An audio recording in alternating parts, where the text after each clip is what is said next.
குட்டியா அழகா மெயின்டெனன்ஸ் ஃப்ரீயா மைலேஜ் நிறைய தர மாதிரி ஒரு பெட்ரோல் ஹேஷ்பேக் கார் தான் நம்ம பாலாஜி கார்ஸ்ல சேலுக்கு கொண்டு வந்திருக்கோம்.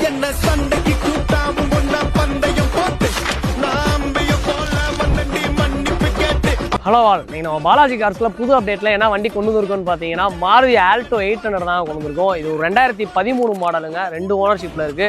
வெறும் 1,09,000 கிலோமீட்டர் இன்னைக்கு வரைக்கும் அப் டு டேட் பக்கா சர்வீஸ் ரெக்கார்டுங்க. வண்டி ரொம்ப ஜெனுவனா மெயின்டைன் பண்ணியிருக்காங்க. வண்டியில் என்ன ஆப்ஷன் வருதுன்னு பார்த்தீங்கன்னா power steering, power window, central lock, AC, music system எல்லா ஆப்ஷனும் வந்துருங்க. இன்டீரியர்ல நல்ல leather seat covers, cut mat phone எல்லாமே போட்டிருக்காங்க. எக்ஸ்டீரியர்ல சின்ன சின்ன ஸ்கிராட்ச் மட்டும் இருக்குங்க. டயர் ஆவரேஜா 4 டயருமே ஈவன் 90% இருக்கும். இன்சூரன்ஸ் கரண்ட்ல இருக்கு. இந்த ஆல்டோ 800 நம்ம பாலாஜி கார்ஸ்ல என்ன பெஸ்ட் ரேட் கோட் பண்றோம்னு பார்த்தீங்கன்னா வெறும் 2,24,000 ரூபா. உங்க ப்ரொஃபைல் நல்லா இருந்தா முடிஞ்சளவு ஃபுல் லோன் பண்ணி கொடுத்துடலாம். ஆல் ஓவர் தமிழ்ல எங்கெல்லாம் பண்ணிக்கலாம். நேரில் வந்து வெஹிக்கிள் டெஸ்ட் ட்ரைவ் பண்ணி பாருங்க. அப்பதான் நாங்க சொல்ற வாயில சொல்ற குவாலிட்டி நீங்க ஓட்டி பார்த்தா தான் உங்களுக்கு ஃபீல் ஆகும். நாங்க சொல்லிக்கிட்டே இருக்கலாம், எவ்வளவு வீடியோ வேணா சொல்லலாம். நேரில் வந்து டெஸ்ட் ட்ரைவ் பண்ணி பாருங்க. அப்பதான் எங்க பாலாஜி கார்ஸோட வெஹிக்கிள் குவாலிட்டி தெரியும். எல்லா வெஹிக்கிளுமே எங்கள்கிட்ட இருக்க எல்லா வெஹிக்கிளுமே ப்ராப்பர் சர்வீஸ் ரெக்கார்ட்ல தான் வச்சிருக்கோம். நேரில் வந்து விசிட் பண்ணுங்க. தேங்க்யூ.